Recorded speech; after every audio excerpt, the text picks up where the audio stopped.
Ilan ang naging suma total nung lagda nila? 300,000. Baka mamaya yung iba diyan sila-sila lang ang pumirma. Ako ho ay naniniwala mga bossing, 'no?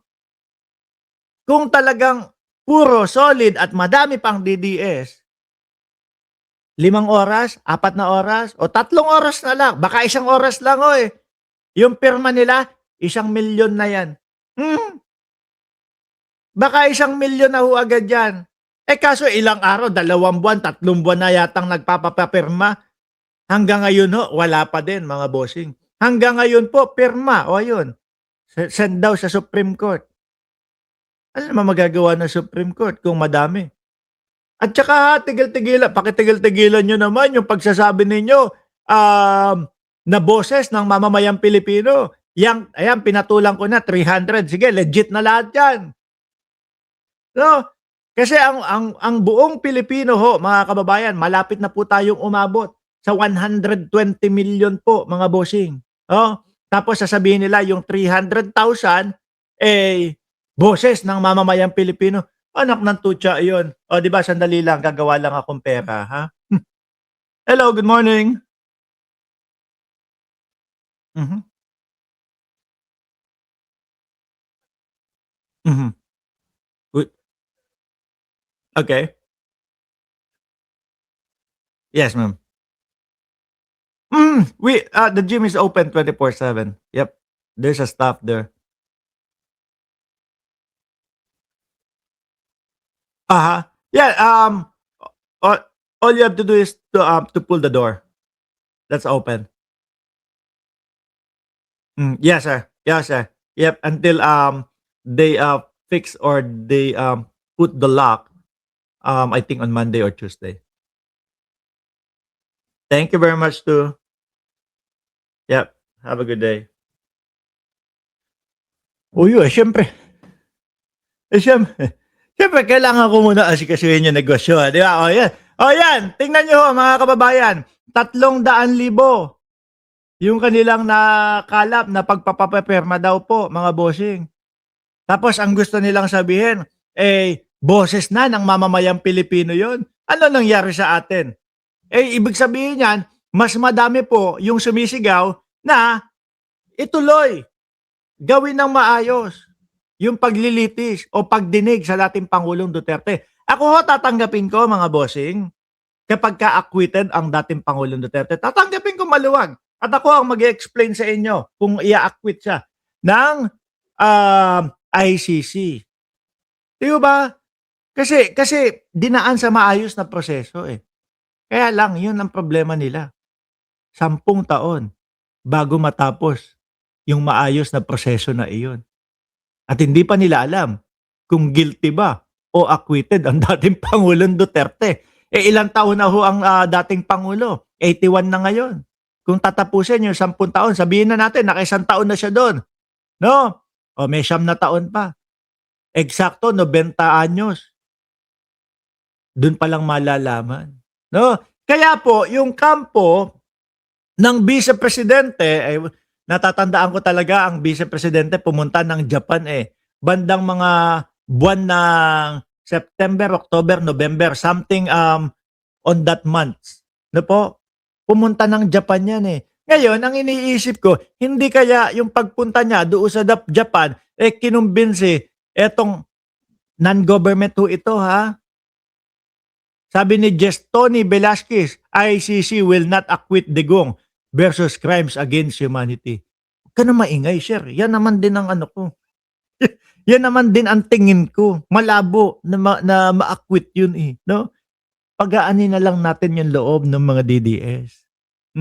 O eto, kung ano-anong mga ginagawa nila. Eto hindi ho, etong mama na ito, yung nasa katabi ni Rodante Marcoleta, eto yung binibilugan ko, hindi ho yan parte ng Japan government o Japanese government.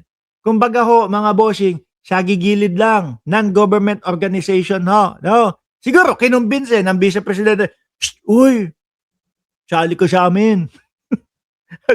Sabi ko, ano ang ano natin diyan, isusulong.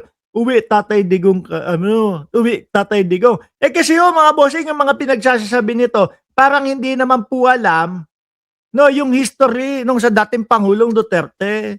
Kesyo daw yung against the human rights daw ng dating Pangulong Duterte. Paano naman yung mga nabiktima di umano nung tokhang ng dating Pangulo? Hindi po ba? Grabe yung Marcoleta, oh. No? Talagang porsigido yung mga Marcoleta. Ano ba nangyayari dito? Nagpulong sa Japan sina Senator Rodante Marcoleta at Japanese human rights aktivista din pala. Shunichi Fujiki kaugnay sa ICC case ni dating Pangulong Duterte. Wala kayong magagawa dyan mga boss. No, kahit pagsamasamahin nyo pa yung mga pelukan ninyo, wala kayong magagawa dyan. Ang ICC nakapokus, nakatuon sa tamang paglilitis. Hindi madadala na ang ICC doon sa tipo hubang may nagwewelga sa labas ng ICC. Palabasin na natin si Duterte. Hindi po ganun. Malabo po yun. No? Hindi madadala nung pasulat-sulat. Putang ina, nasa na kaya yung sulat ni Greco Bellica? Hanggang ngayon, hinahamon ko si Greco Bellica ilabas yung pagkaka-receive ng Pangulo ng Estados Unidos na si Donald Trump doon sa kanyang doon sa kanyang sulat. Naalala nyo, 2025 election, inuuto ni Greco Bellica yung mga DDS. Susulat daw ho sa Pangulo ng Estados Unidos para mapalabas daw po si dating Pangulong Duterte. May pinakita pang sulat yon. O di ba? Pagkahaba-haba. Meron din pinakitang sulat kay Putin, pinakitang sulat kay Netanyahu. Yung mga DDS, hanapan nyo. No, si Greco Bellica, Bibeng, at si Ma'am Neng Gigi, nandiyan na. Hanapan nyo mga DDS. Greco, di ba inuto mo kami nung 2025 election? Tingnan niya namin kung may tatak ng receive by the office of the president yung pinadala mong sulat. Baka wala. Baka pang-uto lang. O sige, kunyari sulat. No, i-type mo yan pagkahaba-haba. Tapos i-address mo sa opisina ni Donald Trump. Tapos wala na. Ipopost ko sa Facebook ko. Tapos wala na, itago mo na sa baul yan. Kailangan makarating yun. No? Kasi diyan sa inyo, utuan ng style dyan. Di ba, Mary Grace Lopez, doon sa mga DDS, utuan ng style dyan. Di ba? Tato! Uy! Shoutout sa'yo. Hindi kami mauuto niyan. Walang utuan system dito. Pawang mga katotohanan at tamang mga balita lang po, mga bossing. Greco's Bellica letter is in a good trust. Sabi ni Tony Velasquez. Tingin ko ganun lang naman yan eh. Tapos, eto, ano to? Para saan naman? Papunta na, pabiyahe na, palipad na ng Japan. Sige, sakyan na natin yung mga katarantaduhan nila, no? Sabihin na din po natin, handa na yung eroplano na maghahatid sa dating Pangulong Duterte papunta ng Japan. Para matuwa na naman ho yung mga DDS. Alam niyo naman ho, yung mga yan no? Kahit hindi katotohanan, dukha ng Cereza Force, kahit hindi katotohanan ho, mga bossing, kinakagat nila yan. Pinapaniwala nila yung kanilang mga sarili. Ganyan kagalibol, ganyan kauto-uto ang dating Pangulong Duterte. Ang mga DDS. Hindi, ang dating Pangulong Duterte, uto-uto din eh. Bakit? Sabi, magagalit na sa atin yung mga DDS nito. Tawagin mo ba na mauto-uto ang dating Pangulong Duterte? Bakit to, mga kababayan? Papaano ho kasi? No, sabi, walang warrant of arrest. Uwi ka na ng Pilipinas. Nagpauto doon sa anak daw na nagsabi walang warrant of arrest. Pagdating sa Pilipinas, no, paglapag ng eroplano, ayun, lipad ulit. para lang pong pupunta sa isang lugar na nag-layover ng 12 oras sa Pilipinas tapos biyahe na ulit. Di ba? Tuloy.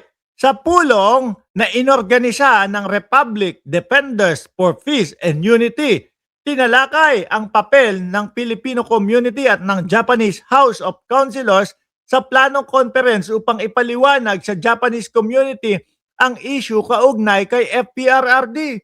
Naku po, walang pakialam diyan ang komunidad ng Japan. Walang pakialam sa Japan ho, mga kababayan. Tingin ko yan na po yata yung mga pinaka masisipag na tao eh. Wala ho silang paano dito, wala ho silang panahon sa mga ganito. Lalong-lalo na hindi naman ho nila kalahi. Oh. Tsaka marunong at matitino ho yung mga tao sa Japan. Ang tanging ang ginagawa lang ho niyan eh magtrabaho na magtrabaho na magtrabaho kagaya po ng mga kapwa natin Pilipino na nakatira po sa Japan. O di po ba, mga bossing? Hindi. Yung mga ganito, mga politikal, ewan ko na lang. Baka ang maging ending ho nito, eh, ganun pa din ho. Sila-sila din. Di ho ba? Gaya niyan, iilan lang yan. Eh kung madami hong sumama dito, malamang ho, naka-picture yan sa lahat. Kung madami sumama dito, malamang ho, ang daming ano. Kung sa bagay, meeting lang daw muna. Ano po? Tuloy, isinaalang-alang din ang pag-imbita kay Senator Rodante Marcoleta. Baka si Rodante Marcoleta pa nga ang nagpasimuno dyan eh, na magsalita sa harap ng 40 to 50 miyembro ng Japanese Parliament upang ipaliwanag ang kaso ng dating Pangulo. O ano naman magagawa? Wala din po. Ang masusunod din dyan, eh yung ICC. Pag ipinaliwanag, eh tingin ko hindi na kailangan magpaliwanag ng ICC sa Japan ho, mga kababayan. No?